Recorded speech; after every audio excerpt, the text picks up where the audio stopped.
اب خیبر پر ہم آتے ہیں۔ خیبر کیا ہے؟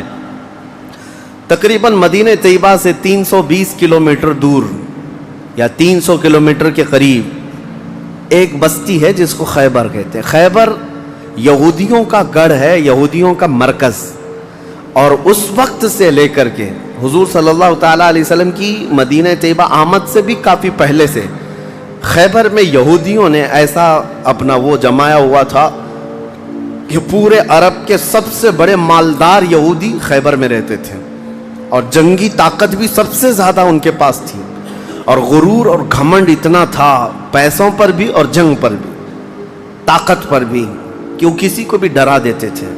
اور جب سے نبی پاک صلی اللہ علیہ وسلم مدینہ طیبہ آئے، ان کی دشمنی اتنی بڑھ گئی تھی کہ آپ کو معلوم ہونا چاہیے کہ جو جنگ خندق ہوئی تھی اس کا واقعہ بھی میں نے تفصیل سے بتا دیا۔ مدینہ طیبہ جنگ خندق جس وجہ سے ہوئی اس کا سبب یہودی تھے۔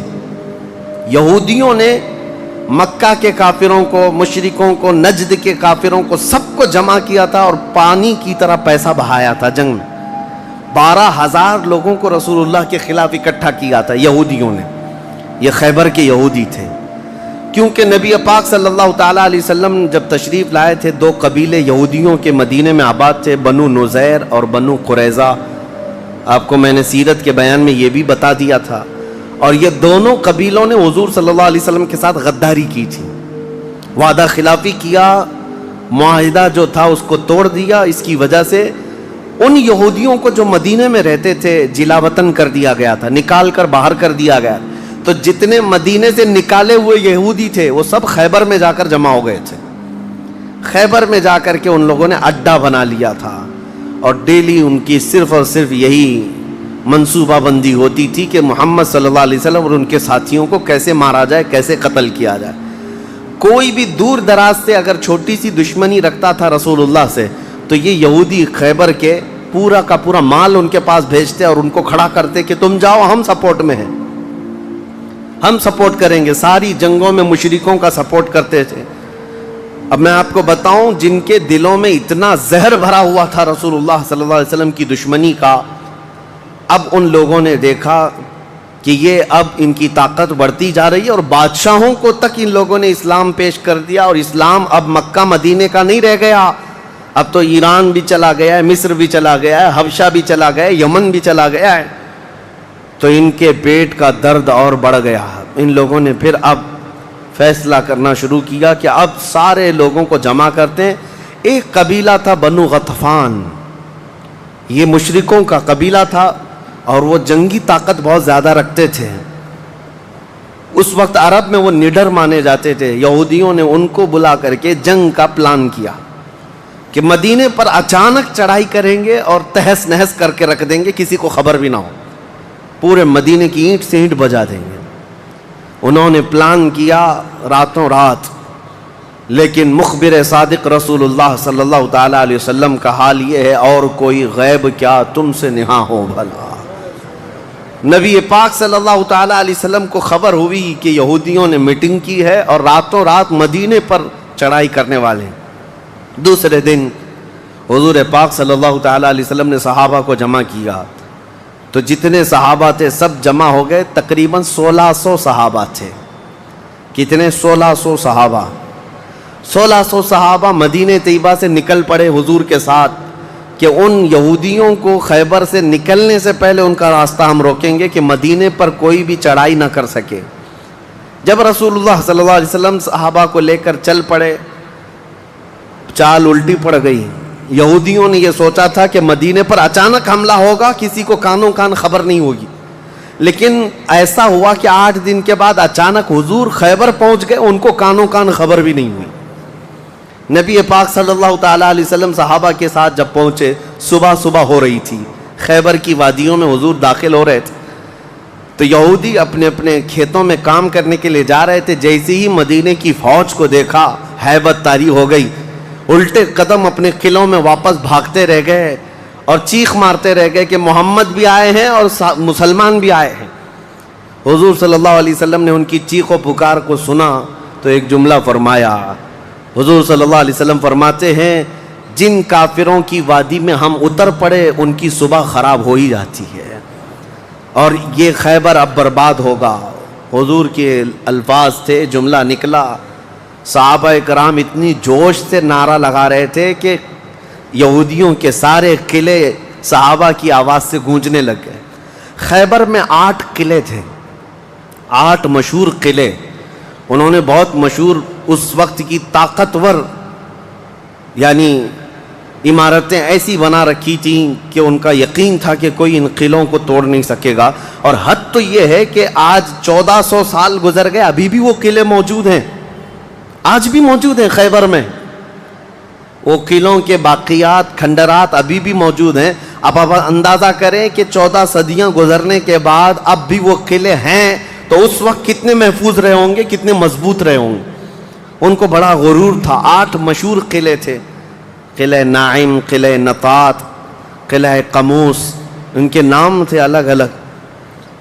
ہر قلعہ الگ الگ کاموں کے لیے استعمال ہوتا تھا۔ اب نبی پاک صلی اللہ تعالیٰ علیہ وسلم خیبر جب پہنچے، 1600 صحابہ ہیں۔ اب سنیے، ایک قلعہ نائم تھا جس میں سارا ذخیرہ تھا، کھانا پانی اور سب کچھ وہاں پر تھا، اور اس کی ذمہ داری سلام بن مشکم نام کا ایک یہودی، وہ بہت ہی بغض و عداوت میں بھرا ہوا یہودی تھا، اس کے ذمے تھی۔ اور قلعہ قموس جو سب سے بڑا قلعہ تھا، اس کی ذمہ داری مرحب نام کے یہودی کے پاس تھی۔ اور مرحب وہ شخص ہے جس کے بارے میں مشہور تھا کہ وہ 1000 لوگوں سے تنہا لڑ سکتا، 1000 انسانوں کی طاقت تھی جس کے پاس، اس کا نام مرحب تھا۔ پورے خیبر کے یہودی اس سے ڈرتے تھے۔ اور قلعہ قموس جو سب سے بڑا قلعہ تھا وہ اس کے انڈر میں ہوا کرتا، سب ان کی تقسیم تھی۔ اب جب نبی کریم صلی اللہ تعالیٰ علیہ وسلم شروعات فرمائی تو قلعہ نائم جو قریب تھا آبادی سے، اس پر چڑھائی شروع کر دی۔ تو جو صحابہ وہاں گئے تھے قلعہ نائم، تو صحابہ اکرام کو سخت مصیبت اٹھانی پڑی، کیونکہ اتنی سخت گرمی تھی کہ جس کی وجہ سے حلق میں کانٹے پڑ جاتے تھے پیاس کی شدت سے۔ کئی صحابہ اس میں شہید ہوئے۔ آخرکار قلعہ نائم فتح ہو گیا۔ ایک قلعہ فتح ہوا، دوسرا فتح ہوا، تیسرا فتح ہوا، قلعے اس طرح سے فتح ہونے لگ گئے۔ یہودیوں کی تعداد میں آپ کو بتاؤں، یہ 1600 صحابہ تھے، اور یہودی اس وقت خود اور قبیلہ بنو غطفان جو مشرکوں کا قبیلہ تھا، ان کو بھی جنگ کے لیے اپنے قلعے میں بلا لیا تھا۔ کل تعداد سب کی ملا کر 8000 ہو چکی تھی۔ 8000 لوگ 1600 لوگوں سے ڈرے ہوئے، سہمے ہوئے قلعوں میں بندے ہیں، کوئی باہر نکلنے کو تیار نہیں۔ اب اس کے بعد یہ خیبر کا معاملہ بڑھتا گیا۔ اس میں ہوا یہ کہ آخری جو قلعہ تھا قلعہ قموس، یہ سب کے بس کی بات نہیں تھی۔ بہت مضبوط قلعہ، اور جو آدمی اس کا سپہ سالار ہے، شہ سوار ہے، وہ مرحب ہے۔ پورا عرب جانتا تھا اس کی طاقت کو۔ پہلے دن نبی کریم صلی اللہ تعالیٰ علیہ وسلم نے صحابہ کی ایک جماعت حضرت ابو بکر صدیق رضی اللہ تعالیٰ عنہ کی سپہ سالاری میں بھیجی۔ حضرت ابو بکر صدیق آئے، بہت ہی جاں بازی اور بہادری کے ساتھ لڑائی کی، لیکن وہ اتنا سخت تھا کہ یہودیوں کی طرف سے بہت سخت طریقے سے ڈیفنس ہوتا تھا۔ صحابہ پیچھے ہٹ گئے، کچھ شہید ہوئے، کچھ زخمی ہوئے، واپس آئے۔ پھر دوسرے دن سیدنا عمر ابن خطاب رضی اللہ تعالیٰ عنہ کے حوالے حضور صلی اللہ علیہ وسلم نے فرمایا، حضرت عمر فاروق رضی اللہ تعالیٰ عنہ گئے، صحابہ کی ایک جماعت تھی، لیکن آج کا دن اور زیادہ سخت ہو گیا۔ سارے یہودیوں نے اپنی طاقت جھونک دی قلعہ قموس کو بچانے کے لیے۔ حضرت عمر فاروق رضی اللہ تعالیٰ عنہ صحابہ کی جماعت کو لے کر شام میں واپس آ گئے۔ اب یہ محاصرہ بڑھ گیا، 20 دن چلا کنٹینیو محاصرہ ان قلعوں کا، لیکن فتح ہونے کا نام نہیں تھا۔ جلال پیغمبری کو دیکھیں ہیں، صحابہ 20 دن سے تپتی ہوئی گرمی میں مدینے سے 300 کلومیٹر باہر ہیں۔ عرض کیا، یا رسول اللہ صلی اللہ علیہ وسلم، ہماری منزل ابھی کہاں ہے، کب تک ہے؟ رات کا وقت تھا، نبی کریم صلی اللہ تعالیٰ علیہ وسلم جلال میں تھے۔ ارشاد فرمایا، لَأُعْطِيَنَّ غَدًا رَایَةً رَجُلًا يُحِبُّهُ اللَّهُ وَرَسُولُهُ۔ حضور اکرم صلی اللہ تعالیٰ علیہ وسلم فرماتے ہیں کل کے دن میں اپنا جھنڈا ایک ایسے آدمی کو دوں گا جس سے اللہ اور اس کے رسول محبت کرتے ہیں، اور اللہ اس کے رسول جس سے محبت کرتے ہیں وہ خود بھی اللہ اس کے رسول سے محبت کرتا ہے۔ اور پھر میرے آقا نے فرمایا خیبر کی فتح اسی کے ہاتھ میں رکھی ہوئی۔ صحابہ کہتے ہیں پوری رات بے چینی اور کروٹ لیتے ہوئے ہم نے گزاری، نبی پاک نے بشارت دی ہے تو اب تو ہونا ہی ہے۔ حضور نے فرما دیا ہے کہ میں کل اپنا جھنڈا اس آدمی کے ہاتھ میں دوں گا جس کو اللہ اور اس کے رسول محبت کرتے ہیں۔ صحابہ کہتے ہیں حضرت عمر فاروق رضی اللہ تعالیٰ عنہ فرماتے میری آنکھ تک نہ لگی پوری رات، اور اس تمنا میں کہ صبح ہوگی تو حضور صلی اللہ علیہ وسلم وہ جھنڈا مجھے دے دیں، کہ اس میں 3 بشارتیں تھیں۔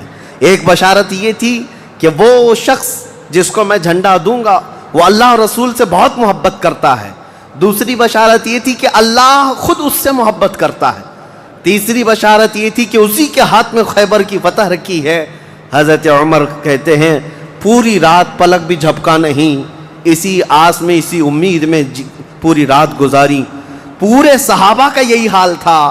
صبح جب ہوئی دوڑے دوڑے نبی کریم صلی اللہ تعالیٰ علیہ وسلم کی جلوں میں حاضر ہوئے۔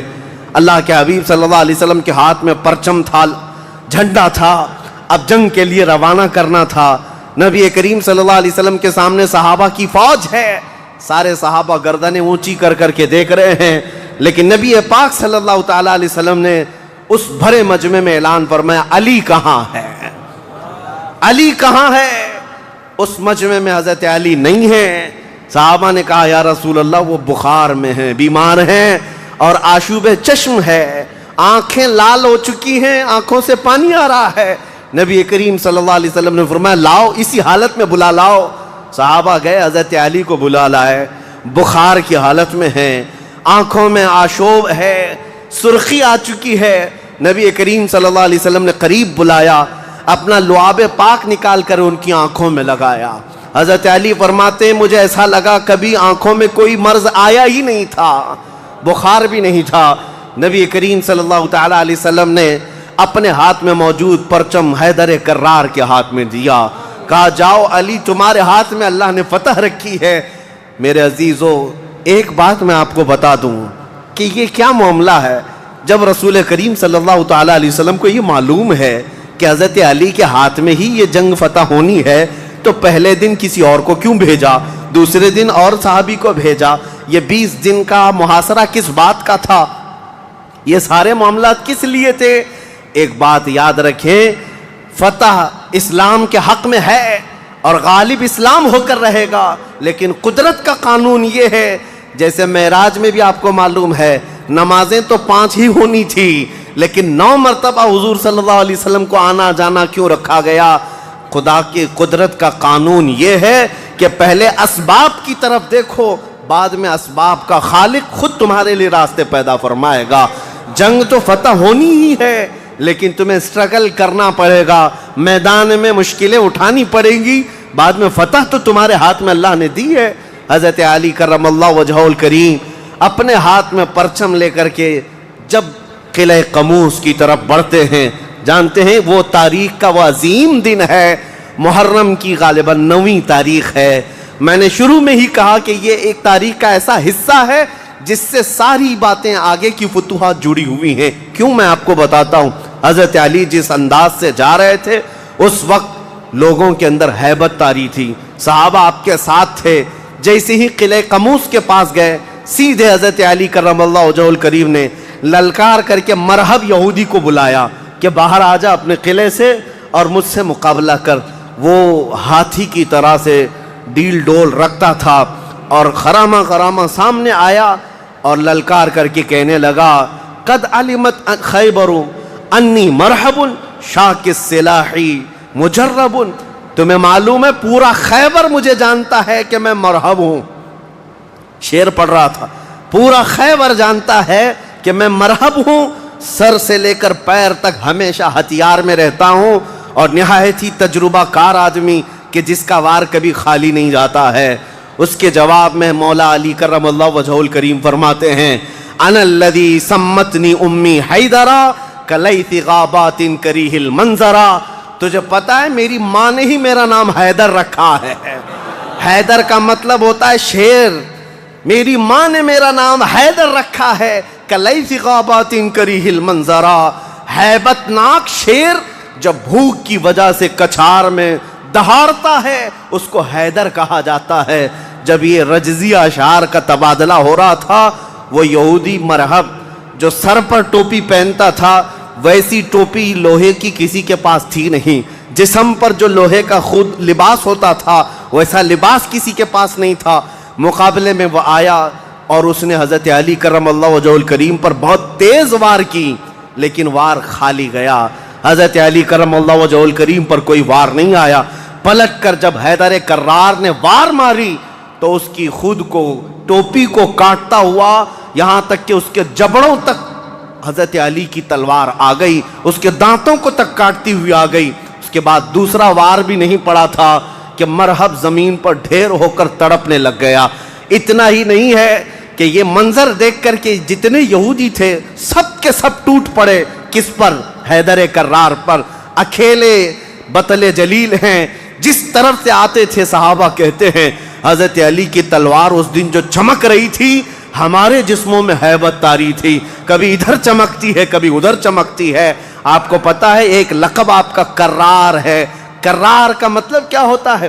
پلٹ پلٹ کر کے حملہ کرنے والا, اور ایسا حملہ کرنے والا کہ سامنے والے کو سنبھلنے کا موقع بھی نہیں دیتا. حضرت علی کی تلوار نے اتنے وار کیے کہ یہودیوں کی صفیں درہم برہم ہو گئی. بعض تو لوگوں نے یہ سوچا کہ جان بچانے میں عافیت ہے, جب ہمارا سردار ڈھیر ہو کر تڑپ رہا ہے ہمیں اس سے مقابلے کی کیا تاو ہے.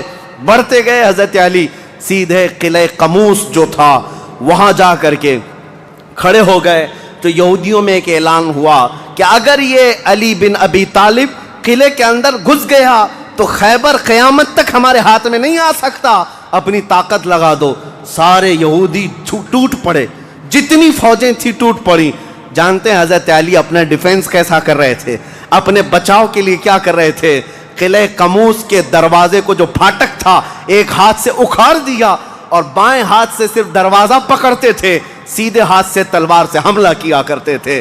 ایک ہاتھ میں دروازہ لے کر کے ڈیفنس کر رہے ہیں, ڈھال بنائے ہوئے ہیں, جہاں سے تیر آئے یا تلوار آئے اس دروازے سے آپ نے اپنے آپ کا ڈیفنس کیا ہے.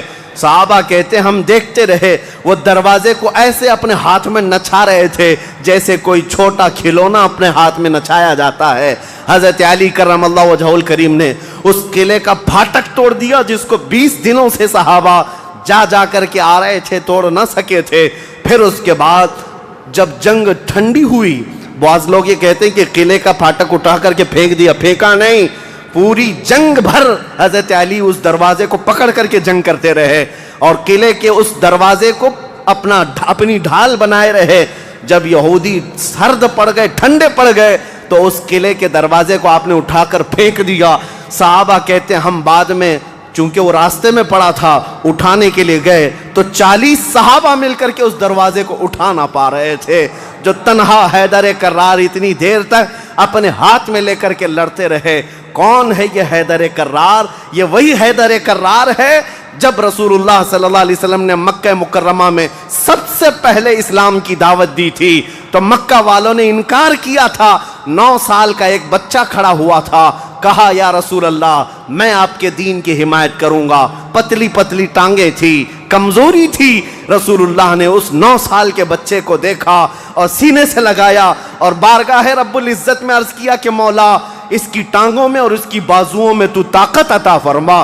وہ 9 سال کا بچہ جب 25 سال کا ہو گیا تو فاتح خیبر بن کر کے نکلا, حیدر کرار بن کر کے نکلا. اسی لیے سچ کہا ہے جس نے کہا ہے شاہ مرداں شیر یزداں قوت پروردگار, لا فتح الا علی لا سیف الا ذوالفقار. یہ ہے جس کا مطلب یہ ہوتا ہے فارسی میں شاہ مرداں شیر یزداں. نوجوانوں کا اگر کوئی بادشاہ ہے تو وہ حیدر کرار ہے. شیر یزداں اگر اللہ کا کوئی شیر ہے تو وہ حیدر کرار ہے. قوت پروردگار اللہ کی طاقت کا مظہر دیکھنا ہے تو وہ علی بن ابی طالب ہے. لا فتح الا علی. سچ کہا جس شاعر نے کہا لا فتح الا علی. پورے لوگوں میں اگر جوان کوئی کہانے کے لائق ہے تو وہ علی بن ابی طالب کا نام ہے. لا سیف الا ذوالفقار. اور دنیا میں اگر کسی تلوار کو تلوار کہلانے کا حق ہے تو وہ ذوالفقار حیدری کا نام ہے. عزیزان گرامی وقار، یہ خیبر فتح ہوا. جیسے یہ خیبر فتح ہوا صحابہ میں اتنا جوش بھر گیا تھا، نہ قلعہ قموس باقی رہا نہ مرحب باقی رہا. اور خیبر کو جو مولا علی نے اس وقت توڑا تھا، 14 صدیاں گزر گئی، آج تک یہودیوں کا اس میں داخلہ نہ ہو سکا تھا. یہودیوں کو پتا تھا ایک بار علی اس میں داخل ہو گیا تو قیامت تک خیبر ہمارے ہاتھ میں نہ آ سکے گا. آپ کو پتا ہے 2018 کی بات میں بتاؤں، 2018 میں انگلینڈ میں لندن کی سڑکوں پر پوسٹر اور بینر ہورڈنگ کارڈ لیے ہوئے یہودی احتجاج کر رہے تھے، پروٹیسٹ کر رہے تھے کہ خیبر ہمارا تھا، ہم کو نکالا گیا تھا، اور تمہاری ہماری لاسٹ جنگ خیبر تھی، اس کے بعد نہیں ہوئی. اس طرح کی باتیں. یعنی میں نے محسوس کیا کہ مسلمان تو بھول گئے خیبر کیا ہے. یہودیوں کو جن کو مار پڑی تھی آج بھی یاد ہے کہ مولا علی نے کیسے مارا تھا. آج بھی یاد ہے کہ حیدر کرار کی وار کیسی تھی. صدیاں گزر گئیں، وہ زخم ابھی تک بھرا نہیں ہے. اسی لیے میرے عزیزو، آپ کو دیکھنا چاہیے کہ گریٹر اسرائیل کا نقشہ جو انہوں نے بنایا ہے، اسرائیل جو آج فلسطین کے حصے میں زبردستی قبضہ کیا ہوا ایک چھوٹا سا ملک، ناجائز قبضہ، انہوں نے جو اپنے خوابوں کا ایک نقشہ بنایا ہے کہ اسرائیل کہاں تک ہوگا. انٹرنیٹ پر دیکھیں گے تو آپ محسوس کریں گے انہوں نے گریٹر اسرائیل کا نقشہ جو بنایا اس میں خیبر بھی شامل کیا ہے کہ خیبر تک، مدینے کی وادیوں تک ان کو اسرائیل بنانا ہے. جہاں سے ہم نکلے تھے وہاں واپس آئیں گے، لیکن انشاءاللہ العزیز ایسا کبھی نہیں ہوگا. مولا علی کرم اللہ وجہہ الکریم کی وار جو پڑی تھی وہ قیامت تک تازہ رہے گی انشاءاللہ. میرے عزیزو، خیبر فتح ہونے کے بعد اب عدل مصطفیٰ کو بھی دیکھو. نبی کریم صلی اللہ تعالیٰ علیہ وسلم یہ وہ یہودی ہیں جو ساری جنگوں میں جڑ کا کام کرتے رہے، جڑ کا کام کرتے رہے، لوگوں کو بھڑکانے میں، حضور کے خلاف دشمنی پر ابھارنے میں، پیسہ بہانے میں، سب کام کرتے رہے. آج سب ٹوٹ کر بکھر گئے. نبی کریم صلی اللہ تعالیٰ علیہ وسلم کو اب کیا کرنا تھا. حضور صلی اللہ علیہ وسلم نے دوسرے دن جب صحابہ سے مشورہ لیا، صحابہ نے عرض کیا جیسے ان کو مدینے سے بھگایا گیا تھا خیبر سے بھی نکال دیں، یہاں سے بھی نکال کر ان کو جلا وطن کر دیں. لیکن وہ مصطفیٰ کریم صلی اللہ تعالیٰ علیہ وسلم جو عظیم اخلاق لے کر کے زمین پر تشریف لائے، خیبر کے یہودیوں سے پوچھا کہ تم کو جلا وطن کیا گیا تھا اور تم نے بار بار ایگریمنٹ توڑا، معاہدے توڑے، اب یہاں سے بھی تمہیں جلا وطن کرنے کا مشورہ آیا ہے صحابہ سے. یہودیوں نے رونا دھونا شروع کیا اور کہا آپ اللہ کے نبی محمد مصطفیٰ صلی اللہ علیہ وسلم عدل کے شہسوار ہیں، ہمیں موقع عطا کریں. ہم خیبر چھوڑ کر جانا نہیں چاہتے، ہماری زمینیں ہمیں دے دیں، لیکن سال بھر میں جتنی بھی اس کی آمد ہوگی اس کا آدھا ہم مدینے پہنچا دیں گے، کھجوریں ہوں، فصلیں ہوں. نبی کریم صلی اللہ تعالیٰ علیہ وسلم نے سب کو معاف کر دیا، خیبر ان کے حوالے کر دیا، اور پھر وہ آدھا حصہ مدینہ طیبہ ہر سال دینے کے لیے راضی ہو گئے. اور اس پر حضور صلی اللہ علیہ وسلم نے فیصلہ فرما لیا. اب اتنی بات نہیں، حضرت عبداللہ بن رواحہ رضی اللہ تعالیٰ عنہ ہر سال جب یہ خیبر آتے یا ایک دوسرے صحابی یہ آدھا حصہ لینے کے لیے آتے تھے تو پورے خیبر کے یہودی مال جمع کرتے، اس میں آدھا آدھا حضرت عبداللہ فرما دیتے، اور اس کے بعد یہ نہیں ہے کہ لے کر کے نکل جاتے، سارے یہودیوں کو جمع کرتے، کہا میں نے پورے مال کا آدھا آدھا کیا ہے، ان میں سے جو حصہ تمہیں پسند ہے وہ رکھ لو، باقی مدینے بھیج دو. یہودی کہتے ہیں ایسا عدل ہم نے کہیں دیکھا ہی نہیں کہ ہمیں پہلے کہہ دیا جائے، ورنہ کوئی بھی ہوتا حاکم تو اچھا مال اٹھا لیتا اور برا مال چھوڑ کے چلا جاتا. یہ رسول اللہ کے صحابہ تھے، کہتے جو تمہیں پسند ہے وہ رکھ لو، جو چھوٹ گیا وہ مدینے بھیج دو. اتنے ہونے کے باوجود بھی حضور صلی اللہ تعالیٰ علیہ وسلم کے ساتھ انہوں نے کیا کیا. حضور 3 دن کے بعد خیبر سے نکل رہے تھے. زینب نام کی ایک خاتون تھی جس کا شوہر قتل ہو گیا تھا، وہ حضور صلی اللہ تعالیٰ علیہ وسلم کے پاس بڑی محبت لے کر کے آئی، بہت محبت کے ساتھ، اور یوں کہا کہ میں آپ کی پیروکار ہوں، بڑی مشتاق تھی آپ کے دیکھنے کی، آپ میرے گھر تشریف لائیں۔ حضور صلی اللہ تعالیٰ علیہ وسلم کو اور کچھ صحابہ کو اس نے اپنے گھر پر دعوت کی، اور دعوت کیا کیا، کھانے میں اور گوشت میں نہایت ہی خطرناک زہر ملایا اور حضور صلی اللہ تعالیٰ علیہ وسلم کو زہر دیا۔ جو صحابہ موجود تھے حضور صلی اللہ علیہ وسلم کے ساتھ دعوت میں، جیسی حضور نے پہلا لقمہ اٹھایا، جو گوشت کی بوٹی تھی یا جو لقمہ تھا، وہی بول پڑا رسول اللہ صلی اللہ علیہ وسلم کہ مجھ میں زہر ملا ہوا ہے۔ نبی کریم صلی اللہ تعالیٰ علیہ وسلم نے ابھی اپنی زبان پر لگایا ہی تھا، نکال کر پھینک دیا، لیکن دوسرے ایک صحابی حضور سے پہلے پیٹ بھر کر کھا چکے تھے اور وہ زہر کے اثر سے فوراً ہی شہید ہو گئے۔ یہ یہودیوں نے حضور کے معافی کے بعد، اعلان کے بعد پھر بھی یہ ہرزہ سرائیاں، یہ سارے کام کرتے رہے اور آج تک کرتے آئے ہیں۔ آج تک نبی کریم صلی اللہ تعالیٰ علیہ وسلم نے اس کے باوجود معلوم ہونے کے بعد یہودیوں کو بلایا کہ اس خاتون کا کیا کیا جائے۔ اس نے اقرار کر لیا، کہا کہ ہاں ہم نے زہر ملایا تھا۔ کہا کیوں؟ کہا ہم یہ دیکھ رہے تھے اگر آپ اللہ کے سچے رسول ہیں تو آپ کو خبر ہو جائے گی، ورنہ ہم کو آپ سے نجات مل جائے گی، ہم بچ جائیں گے، آپ زہر سے ختم ہو جائیں گے۔ نبی کریم صلی اللہ تعالیٰ علیہ وسلم تو زہر کے اثر سے کچھ نہیں ہوا اور حضور بچے اس زہر سے، لیکن ان یہودیوں میں سے کوئی بھی اسلام کی طرف آیا بھی نہیں۔